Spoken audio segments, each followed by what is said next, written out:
Hey everyone!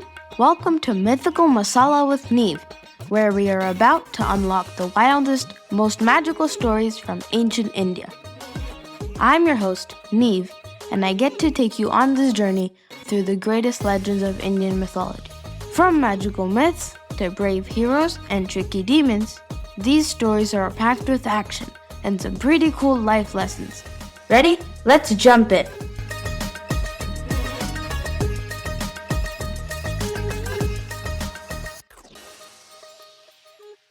"12 years in exile?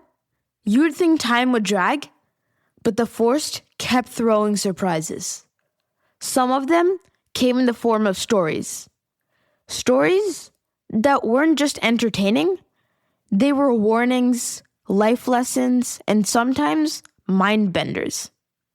And not just bedtime tales. Today's stories are wild. We have got one about a student who tries to outsmart the system, another about a sage whose anger literally sets the forest on fire, and a king who volunteers for a bird buffet. We've got a lot of stories to cover, so I brought reinforcements. We are going to be joined by one of our Mythical Masala listeners. Yes, I am very excited for these stories, because each story left a mark on the Pandavas, especially Yudhishthir. Because when your whole life has fallen apart, sometimes the only way to rebuild it is to listen and learn. Let's jump into the first one, shall we? A boy who wants power, fast, and doesn't want to work for it. Does that sound familiar?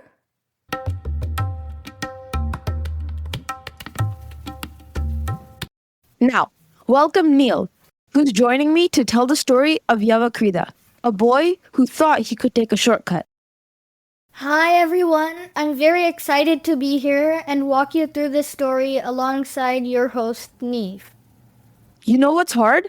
Spending years studying, reading, memorizing verses, listening to teachers? It's a lot. Sounds like finals week at Gurukul High. Exactly. But there was one kid, Yavakrida, who thought, what if I could just pray my way to wisdom? Skip the hard work? I like his thinking already. Yavakrida was the son of a noble Brahmin named Bharadwaj. But he was jealous, not of power or gold, but of something else. Let me guess, someone else's report card? Pretty much. Raibhya, another Brahmin, was super respected, wise, calm, and always surrounded by students. Yavakrida couldn't stand how everyone looked up to him instead of his own father. So he came up with a bold plan. He went into the forest and began a long, intense penance. Days, weeks, months. He prayed only for one thing. Indra, please make me the most learned man alive. Wait, Indra? That's the king of the gods. He's got storms to run. And yet, Indra appeared. Impressed by Yavakrida's devotion. But he wasn't so impressed by the request. You want what? Just skip years of school? Hard pass. Indra told him, knowledge comes through study, not shortcuts. But Yavakrida was stubborn. He kept praying again and again. So Indra gave him a lesson. One day, Yavakrida saw an old man by the river. Chillin'? Not quite. He was scooping sand with his hands and tossing it into the water. Yavakrida stared. What are you doing? The old man looked up calmly and said, I'm building a bridge across the river. Using sand? That's gonna take a while, Uncle. Exactly what Yavakrida said. He laughed. This is pointless, he said. And the old man slowly transformed, glowing, rising into the sky, into Indra. He looked down and said, exactly. That's what your penance is like. Oof. That's deep. Yavakrida realized the truth. Wishing for knowledge was like building a bridge out of sand. Some things can't be fast-tracked. So what happened next? Did he finally hit the books? Not quite, because Yavakrida's pride wasn't done yet.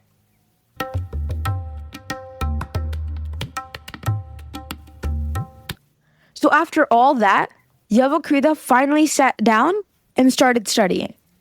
And guess what? He got really good at it. Like honor student with a glowing forehead kinda good? Word spread.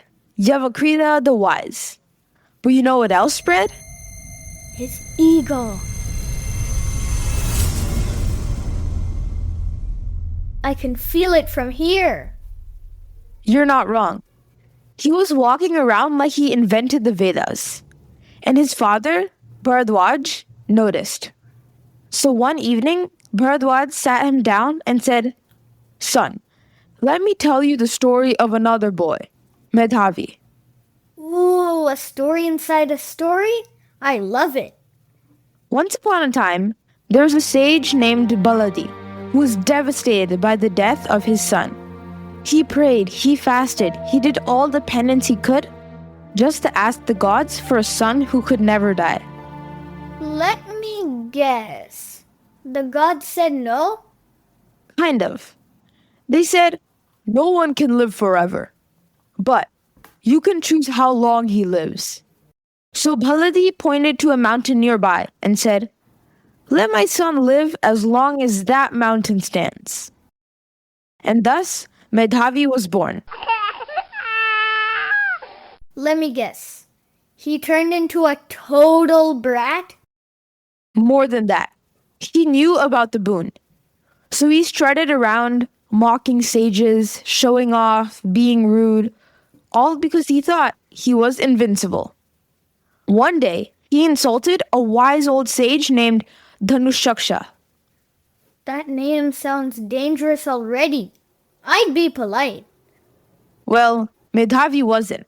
So the sage cursed him. "You shall be reduced to ashes." But nothing happened. The curse didn't work? Because of the boon. As long as that mountain stood, Medhavi couldn't die. So, Dhanushaksha got clever. He turned himself into a bull, charged at the mountain, and rammed it. Wait, what? Just started headbutting a mountain? Again and again, until finally, crash, the mountain broke. And with it, Medhavi's protection was gone. Boom!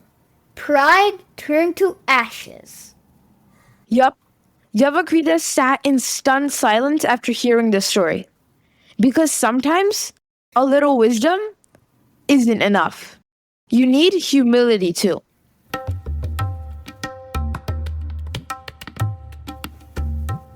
You'd think the story of Medhavi, the boy who thought he was immortal, would have knocked some sense into Yavakrida. Yeah. Mountain falls, ego falls. Message received, right? Wrong. Yavakrida may have become wise through study, but wisdom without humility, that's just a recipe for disaster. Uh-oh. What did he do now? One day, against every warning from his father, Yavakrida did something terrible. He tried to harm the daughter-in-law of sage Raibhya. What? That's not just pride. That's plain evil. It was the final straw. Raibhya, heartbroken and enraged, decided to respond. Not with violence, but with creation. Using the power of his penance, he summoned two beings. A beautiful maiden and a terrifying demon. Wait, he created them? Yes, with pure spiritual energy. He sent them to end Yavakrida's story. Yavakrida was in the middle of performing a sacred ritual, a yagna, when the maiden approached. Was it a trick? Absolutely. She flirted, danced around him, and then stole his water jug, the very water he needed to purify himself before chanting his mantras. Uh-oh. You can't do the rituals without cleansing first, right? Exactly. Suddenly, a demon appeared, thundering toward him with a spear. Panicked, Yavakrida tried to run. He searched for water, stumbled, chanted broken mantras, begged for help, but none came. The demon spear struck true. Whoa. That's how he died? Yes, not from lack of knowledge, not because he wasn't powerful, but because of arrogance, impurity, and disrespect. When his father Bharadwaj heard what had happened, he was devastated. He realized that his own anger at Raibhya had fanned this fire. So he did what most wouldn't expect. He chose to give up his life too. That's tragic. In the forest that day, a silence fell. One that carried a lesson. Penance means nothing without purity. Power means nothing without humility.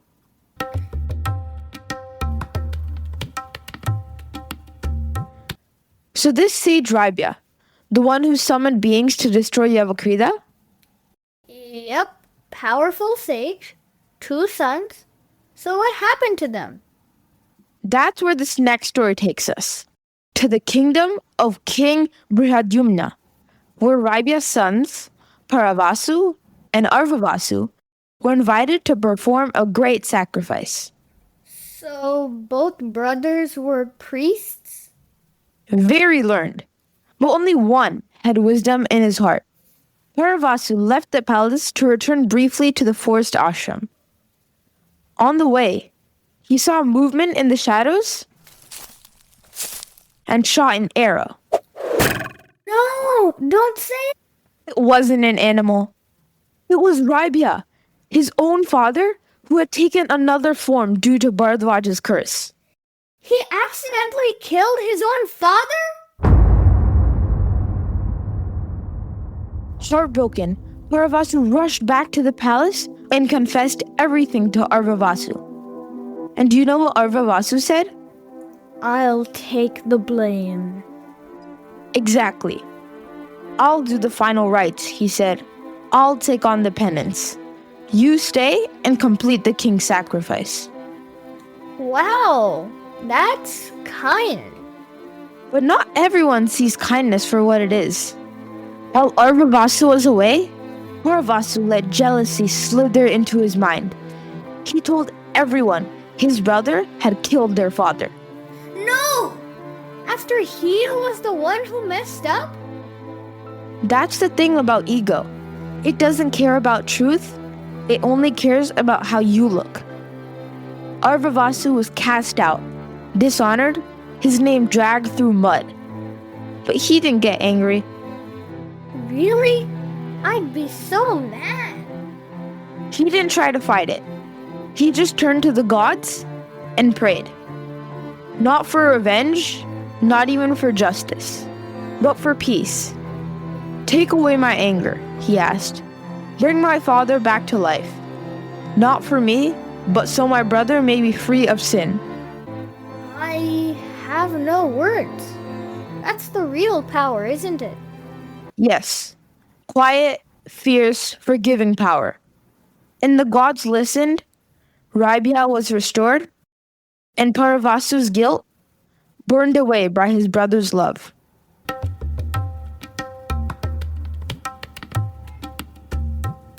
Our final story in today's episode is one of the most powerful examples of what it truly means to protect the weak. This is the story of King Shibi, ruler of the Bharat dynasty. Yes, the same lineage that the Pandavas belonged to. Wait, the same Bharat family? That's wild. So, what did he do? Shibi was famous throughout the land for two things: his justice and his unbreakable word. So the gods decided to test him. What's up with the gods wanting to test everyone? They just sound like my teachers. Agni, the god of fire, disguised himself as a terrified dove and flew straight into the king's court, pleading, "O great king, I seek your protection." And behind him, a fierce eagle, who was none other than Indra, king of the gods. The eagle demanded, "That dove is my prey. He is my food. You have no right to protect him." Ooh, that's a tough one. I mean, both are kind of right. King Shibi thought so too. He said, "The dove has taken refuge with me. I must protect him, but I also cannot deny your hunger." So he made a decision. A shocking, powerful, impossible decision. "I will give you my own flesh, equal to the dove's weight," he said. What? He offered his own body? He called for a scale, placed the trembling dove on one side, and then, from his own right thigh, began cutting meat. The scale didn't balance. No. He cut more, then switched to the left side. Still didn't balance. The king was pale, covered in blood, but he didn't stop, and not one tear fell from his eyes. That's beyond anything. What kind of twisted tests are these? That's when the gods appeared, dropping their disguises. Did they have to wait so long? Agni and Indra blessed Shibi. "You have passed. Your courage, your compassion, your justice, it shines like the sun. May your name live forever."